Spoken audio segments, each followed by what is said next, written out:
Kipling wrote, "Smells are surer than sights and sounds to make your heartstrings crack." What do you think?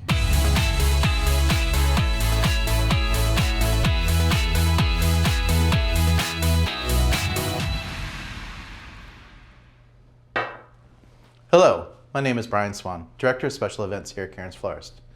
The smell of a flower has the ability to spark an emotional connection in some people. It can be a good thing or a bad thing. Many people associate odors with how they were feeling when they first smelled them. For example, what do you think of when you smell pine?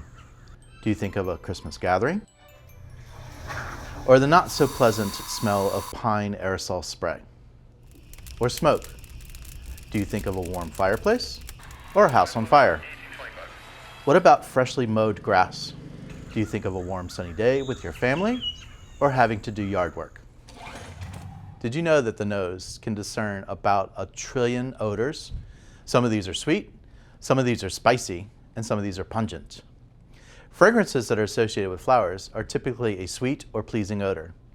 But there are exceptions, like the coarse flower that uses a foul odor to attract pollinators and help ensure the continuation of the species. Personally, there are several flowers that remind me of people, places, and events from my past. For instance, lavender. It always makes me think of my grandmother. She loved lavender.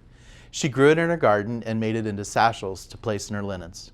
When I designed her funeral arrangements, I made sure to include some lavender so that I would be comforted and know that she was close. Weddings have many designs where fragrances may or may not be appropriate. For instance, the bridal bouquet could smell sweet with garden roses and peonies and lily of the valley.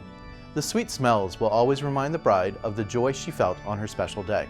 Conversely, you wouldn't want to use a highly fragrant flower in the centerpieces for the guest tables, because you wouldn't want the fragrance to compete with the aroma of the food. One of my favorite stories from this past Valentine's Day was a story I read online about an elderly gentleman who wanted to pick out the perfect gift for his wife. He settled on a hyacinth plant because she was blind and she would be able to smell the flowers. Fragrances are everywhere. What emotion will they spark in you?